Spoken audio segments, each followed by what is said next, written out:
Hello, it is Wednesday, March 1st at 10:12 a.m. Eastern Time, USA, in the year 2023. I'm Mitch Miller. This is my video journal. Little housekeeping. This phone, my New Orleans smartphone, is down. Broke the screen a long time ago. I had to tape it up, and then I tried to cut a hole for the microphone, and I severed some wires, so it's out of commission. It's been faithfully here. I think all of my video journals with the microphone, which may be how you got scrubbed audio of these journals, which is a lot better audio than this computer has to offer. It'll be out of commission. I did turn it on today for my series of videos. I think I'm going to make 3 today. Just got back from my trips. And then I'll be probably purchasing a new phone in the future and reactivating that account. So today I want to talk about the war in Ukraine, how we can end it. It's the 100th video that I've made in this video journal, so I thought let's address Ukraine and ways we can end this crazy war between Ukraine and Russia. So obviously my friend Ken Bryan is running for the Republican County Commissioner seat. My other friend, he's from Utica. My other friend, Chip Abramovic, he's a Democrat. He currently holds a seat as a county commissioner. He lives in Utica, so we have the Utica connection. So hopefully Ken wins and we have a Republican and Democrat county commissioner from Utica area. And what I'm proposing that we do is that with permission from the Pentagon or an intelligence agency, we take Venango County and we write to counties in western Ukraine, the provincial governors that the Russians have assigned there. We write to them, and obviously I don't have these addresses. I don't think they'd be easy to get the addresses, to get a letter to these provincial governors. Perhaps the Ukrainian military or Ukrainian government can provide us or help us in some way. But we start here in western Pennsylvania with Venango County commissioners. We write and we challenge those provincial governors of those territories, those counties, or whatever they call them in Ukraine, county by county, in those regions that are under dispute with Russia. And we challenge them to the non-lethal pistol duel and or wrestling match that's laid out in my peace treaty. So I'm going to wait before I approach Chip Abramovic or Ken Bryan. We won't know if Ken has won until November. That's pushing it. But I'm going to wait before I approach them with this idea until I get some kind of official okay from the Ukrainian government, the Ukrainian military, the United States military, the United States government. Then Chip and Ken sign the peace treaty, and then we can send a copy to these provincial governors to sign and challenge it. So the challenge would be, we challenge you to a non-lethal pistol duel. If we win, you sign the treaty. And then ideally we would extract these governors to mile marker 70 near Ohiopyle, Pennsylvania, to do the pistol duel and then send them back into Ukraine after the duel is completed. So they would name their hypothetical terms if they win, and we can work from there. Now, Ken is a skilled marksman and martial artist, so he should be able to handle both the pistol duel and the wrestling aspects of the dueling process.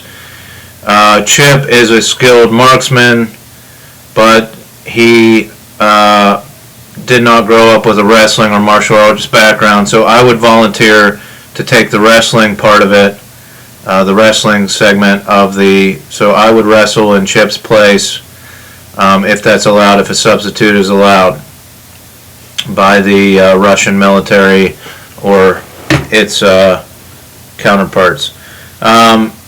So that's the idea there. Let's solve it from Venango County and reach out to these other counties in foreign lands and start working on this peace treaty and peace process. Now, the other reason I'm not going to approach Ken or Chip is that they could proactively start practicing shooting pistol duels with live ammunition at a target.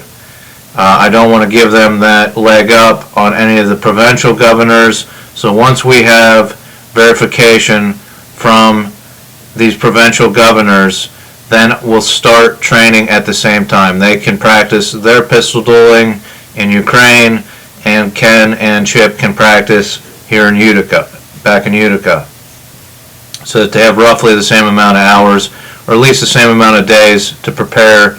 Then we meet down in Ohiopyle, Confluence, Pennsylvania, and do the pistol duel at midnight or whatever. So it's all geared towards mile marker 70. Hopefully Ken wins. We have 2 county commissioners that would allow the Russian governors to choose whether they want to challenge the Republican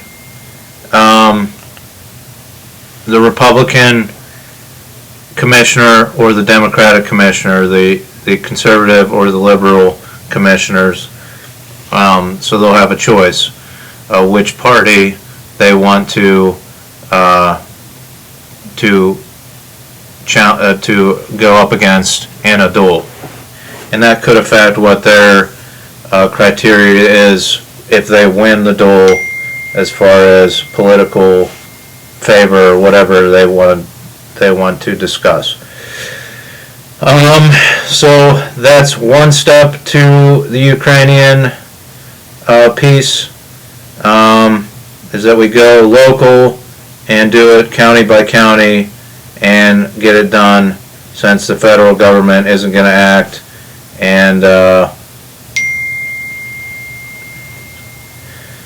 sorry, I'm getting some text here. Anyhow,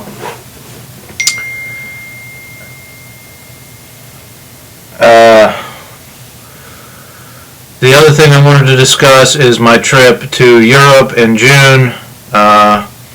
Some of you may be privy to an email I sent to my brother-in-law, Wyatt Kohler. He is a martial artist since he was 16 or 18. He studied martial arts.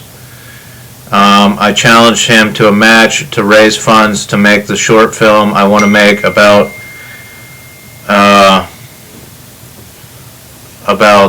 a patent number malfeasance and in a major corporation. Well, at least I hypothetically sent the email. I said I was hacked by Google, by one of his fraternity brothers at Google, blah, blah, blah. That was just to kind of shake things up a little bit. Anyhow, an email was sent from my email account challenging him to a match. When I was in a prison in Copenhagen, Denmark, I taught myself some martial arts, so I thought I could try to display these, and his fraternity brothers and my fraternity brothers could buy tickets to the match to see who would win. Now, I prescribed that if whoever put the other opponent on their back would win the match.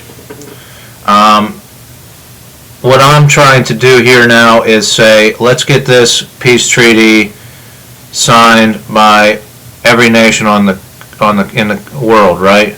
So we have many Asian nations that have many different types of martial arts. So maybe they're not accepting the peace treaty because I prescribed a wrestling match with scholastic rules. So we could have a variant on the peace treaty. We could add on to the peace treaty if so many people within your nation have studied martial arts. You can default to a martial art criteria for points on winning the matches. It would still be a team laid out by weights of 12 or 13. I forget how many I said. I think it was the smallest unit, so 8. And the winner wins the duel.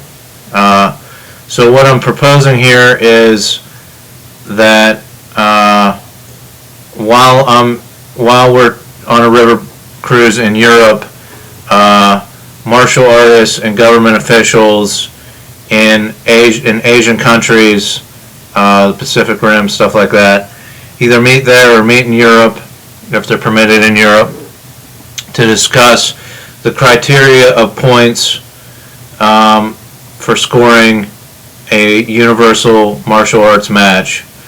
I'm happy to follow through with the martial arts match with Wyatt Cooler at a location in Europe if they want to observe us and see who would actually win.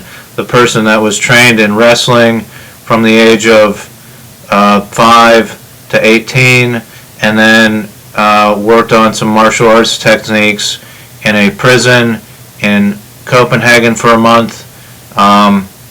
Who would win the match between someone that was trained from age 18 till current 36 in martial arts,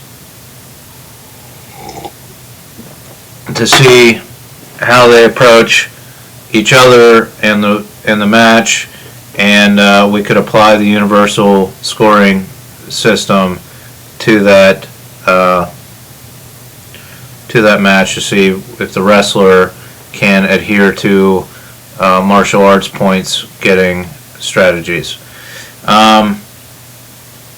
So all I would require to do that is to have access to my same cell I was in Copenhagen in the hospital wing of that prison for 2 hours in the morning, 2 hours in the evening to train in that cell.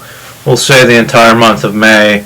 So if someone would foot the bill for me to stay in Copenhagen, Denmark, to train for approximately a month before that European vacation. I think I can stay for 3 months on my passport, so let me into the prison cell and back out multiple times a day. That should allow me to revisit my training. I've been out of training since I was out of that prison in 2016 or 2017. So I'd have to brush up on some of my techniques. So that's what I'm putting out there. Let's get this peace treaty signed internationally, and if your country fields more martial artists than wrestlers, then perhaps we can have a special clause in this peace treaty so that countries that get pitted against each other we can work out a point strategy for those militaries in their hand-to-hand combat techniques and work more towards that. So that's the other part of bringing peace to Ukraine, is that I'm willing to be flexible with the hand-to-hand combat portion of the treaty. I think that a lot of militaries should gear their training towards scholastic rules of wrestling, but we can evolve this so that we incorporate martial arts and point strategies from that into it by vote, and every military will get to vote on that process. But for now, we'll just have Asian countries discussing it, developing their own process in case Asian countries go head-to-head with each other. We have a template that for scoring that system. So,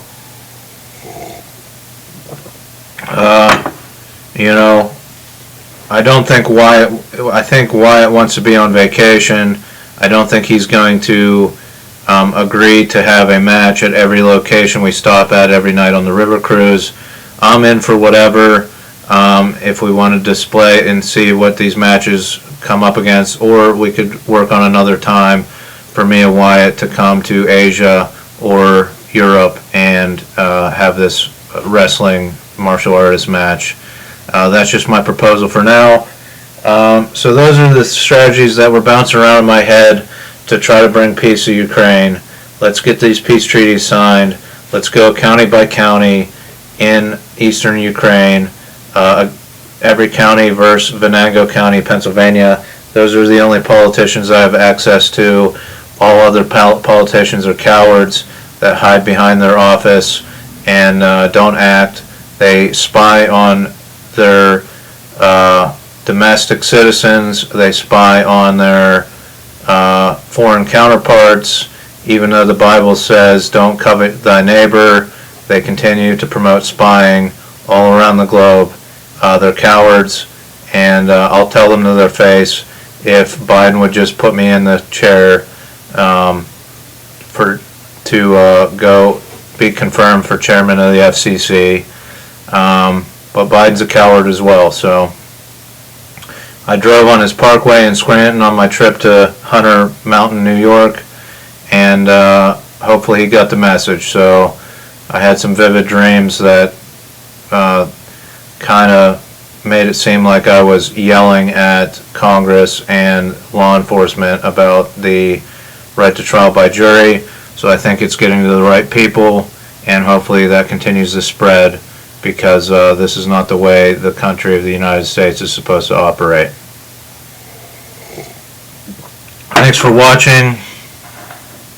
Join me later today when I address some issues with the pharmaceutical industry, because I was staying at a retired pharmaceutical executive's house in Florida, and some issues came up. So I thought I'd address those with my problem-solving techniques to help them along and do what I can to resolve the issues of the United States and corporate America.